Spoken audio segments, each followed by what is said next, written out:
Halo teman-teman semua, selamat datang di podcast kami Kelompok 2. Nah, kali ini kami akan membahas hasil wawancara bersama guru pamong, bimbingan, dan konseling SMA Negeri 2 Kota Bengkulu. Yuk ikutin podcast kami. Apa tujuan pembelajaran atau layanan yang telah Ibu laksanakan? Tujuan pembelajaran guru BK dalam layanan bimbingan dan konseling adalah untuk mendampingi peserta didik agar mampu berkembang secara mandiri dalam berbagai aspek kehidupan. Layanan ini dirancang untuk membantu peserta didik mengenali dan memahami potensi diri peserta didik, serta mendorong eksplorasi minat dan bakat yang dapat mendukung cita-cita di masa depan.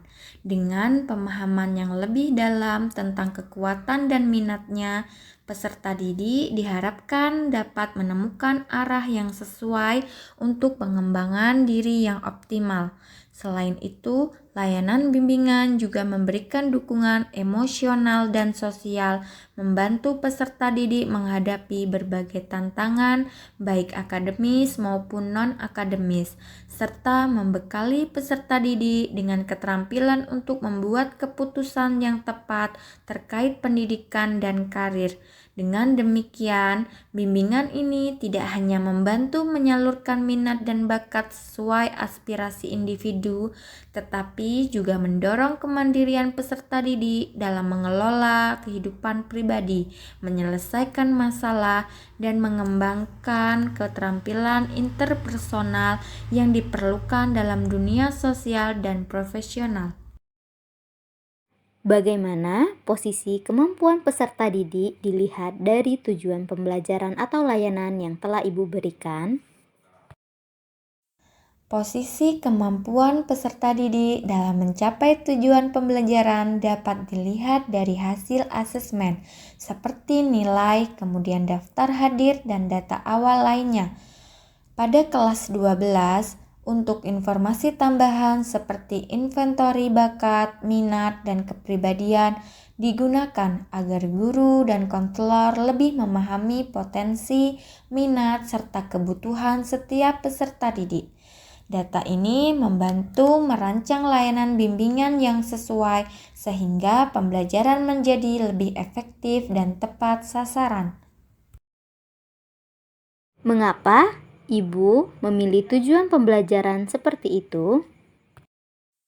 Tujuan pembelajaran dirancang seperti ini untuk mempersiapkan peserta didik melangkah ke tahap kehidupan berikutnya, baik di perguruan tinggi, pendidikan lanjutan, maupun dunia kerja setelah menyelesaikan sekolah.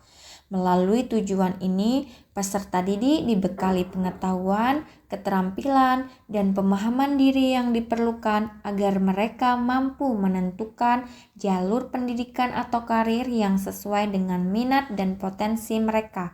Selain itu, tujuan pembelajaran ini juga membantu peserta didik mengembangkan keterampilan penting seperti berpikir kritis, pengambilan keputusan, dan kemampuan beradaptasi yang sangat diperlukan di dunia kerja.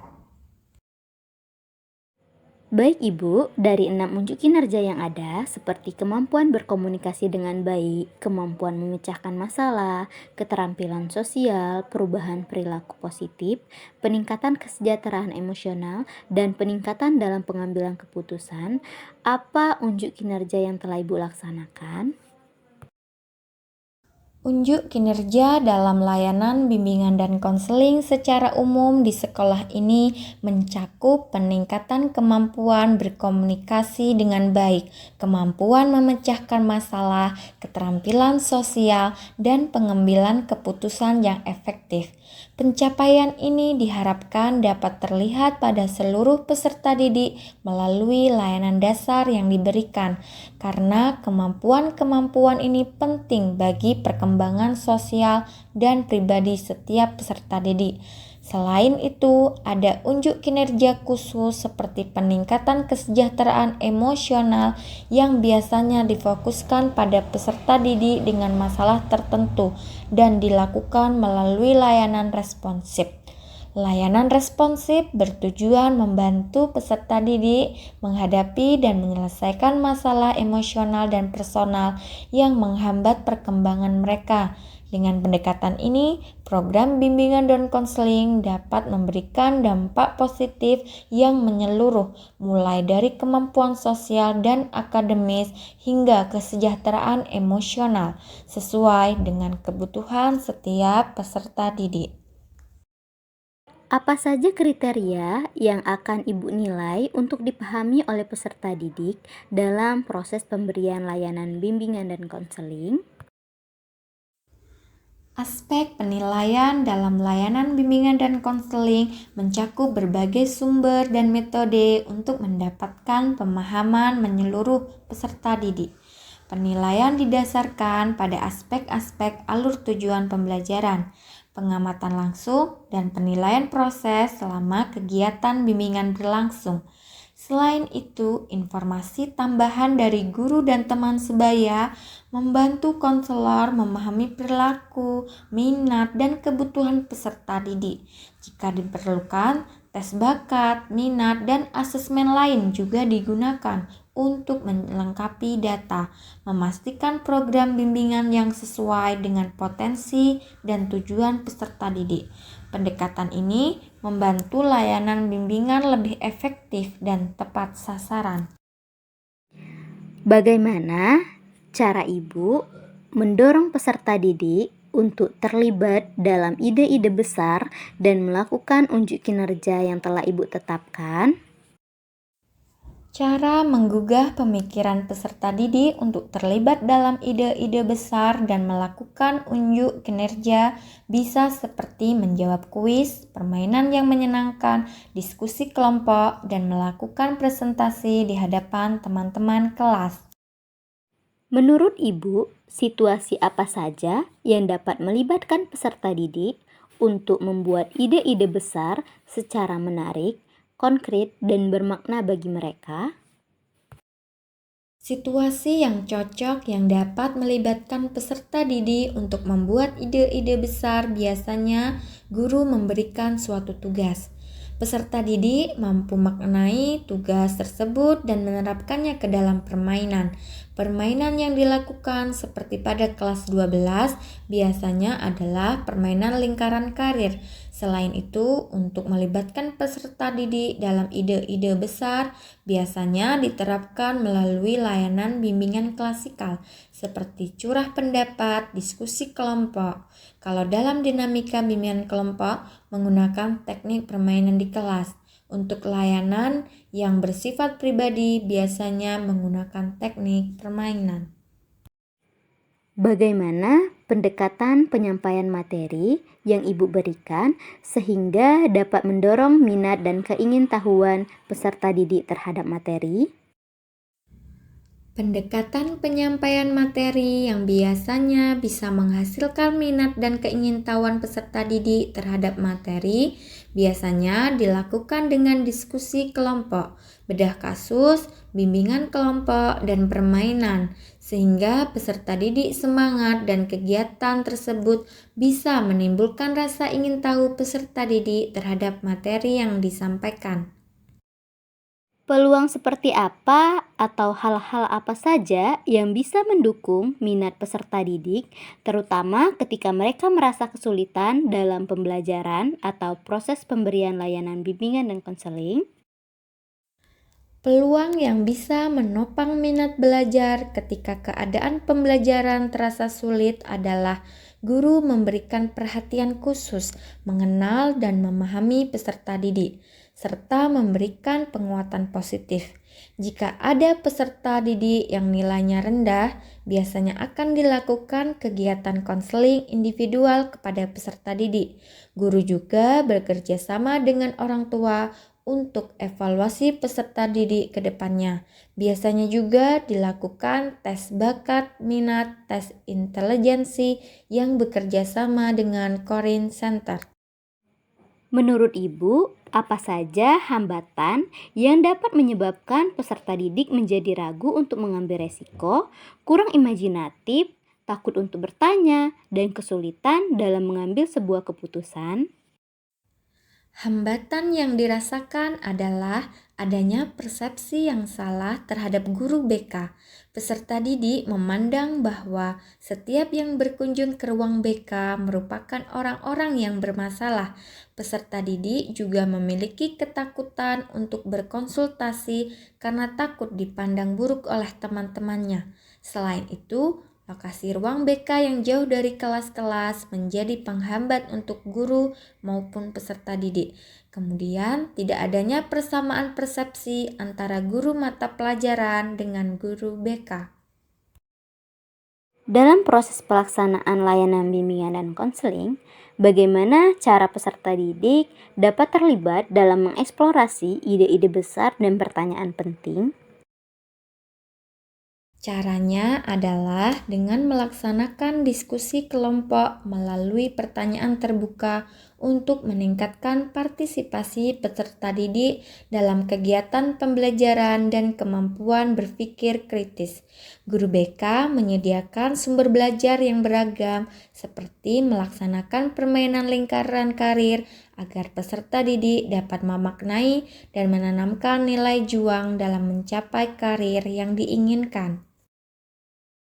Kegiatan belajar seperti apa yang dapat membantu peserta didik dalam menunjukkan kemampuan terbaik yang mereka miliki, serta pekerjaan rumah dan pengalaman di luar kelas seperti apa yang diperlukan untuk memungkinkan peserta didik dalam mengembangkan dan memperdalam pemahaman mereka tentang ide-ide penting. Kegiatan belajar yang dapat membantu peserta didik menunjukkan kemampuannya di kelas adalah yang pertama melakukan asesmen awal. Guru BK harus memahami bagaimana gaya belajar peserta didik, potensi yang dimiliki peserta didik, keterbatasan yang dimiliki peserta didik, sehingga nantinya kegiatan yang diberikan relevan dengan kebutuhan peserta didik. Bagaimana ibu memandu peserta didik untuk memikirkan kembali pemahaman mereka tentang ide-ide penting terkait materi topik layanan yang ibu berikan? Untuk membantu peserta didik memikirkan kembali pemahaman mereka tentang ide-ide penting, maka guru BK memberikan pertanyaan pemantik untuk menggali kemampuan peserta didik. Bagaimana produk dan pertunjukan peserta didik dapat ditingkatkan melalui revisi berdasarkan penilaian diri dan umpan balik? Produk dan pertunjukan yang dilakukan biasanya bisa diterapkan pada layanan klasikal dengan melibatkan peserta didik sepenuhnya dan dalam tindak lanjutnya nanti akan bekerja sama dengan orang tua, guru mata pelajaran, serta dengan pihak luar jika dibutuhkan. Bagaimana ibu mendorong peserta didik untuk merenungkan kembali pembelajaran dan kinerja mereka? Untuk mendorong peserta didik merenungkan pembelajaran dan kinerja peserta didik, guru BK dapat mengajak peserta didik untuk melakukan refleksi terhadap topik layanan yang telah diberikan. Bagaimana cara ibu dalam membimbing peserta didik dalam penilaian diri, evaluasi diri, dan penyesuaian?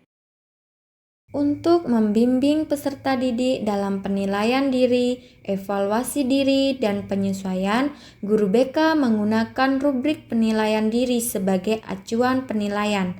Rubrik ini membantu peserta didik memahami kriteria keberhasilan dan menilai kinerja mereka sendiri dengan panduan yang terarah. Bagaimana peserta didik dapat terlibat dalam evaluasi diri akhir untuk mengidentifikasi diri, menetapkan tujuan masa depan, dan memiliki semangat belajar? Dengan melakukan pendekatan persuasif.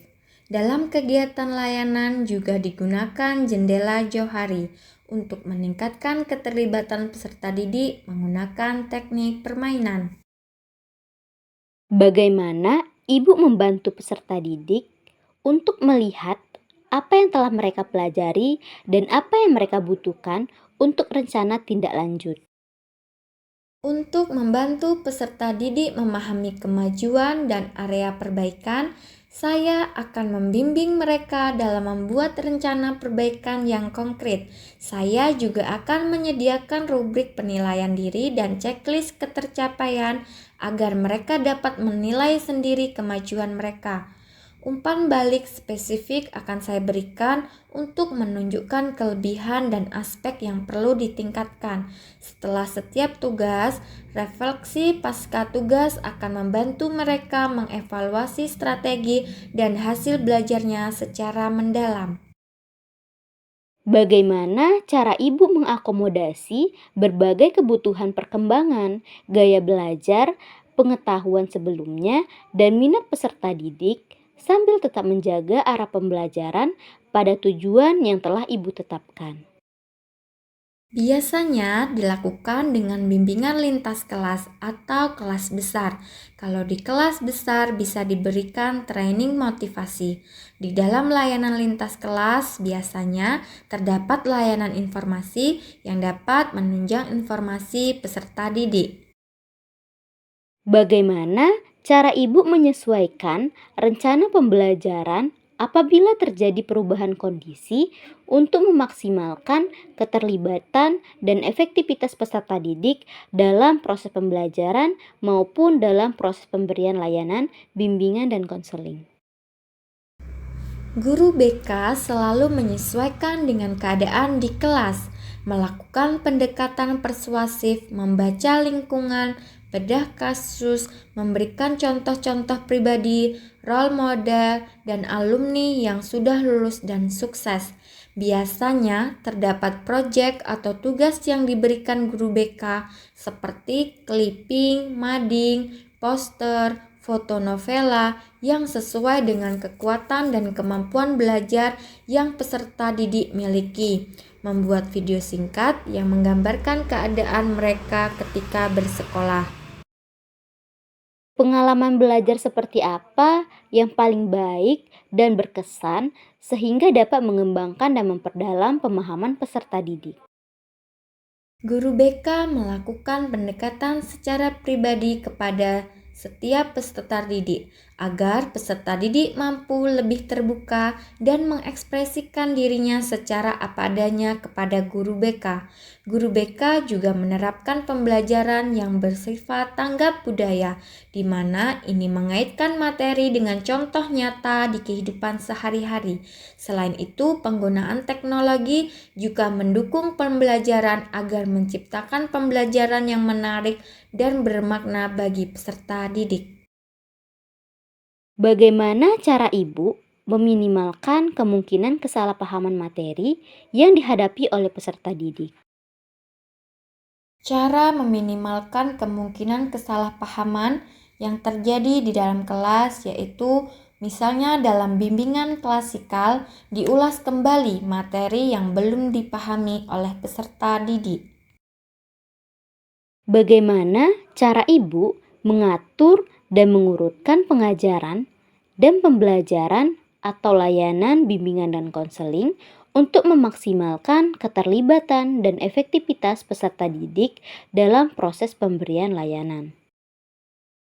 Langkah pertama menyusun program, mengevaluasi program yang dijalankan pada tahun sebelumnya dan melihat perkembangan dan dukungan dari pihak-pihak lingkungan belajarnya.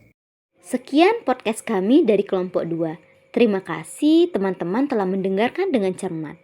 Jika ada yang ingin bertanya, kami akan menyiapkan jawaban, bukan kepastian. Saya ada sedikit pantun nih, jalan-jalan sama janda. Jangan lupa beli good time. Terima kasih atas perhatian and see you next time. Bye-bye.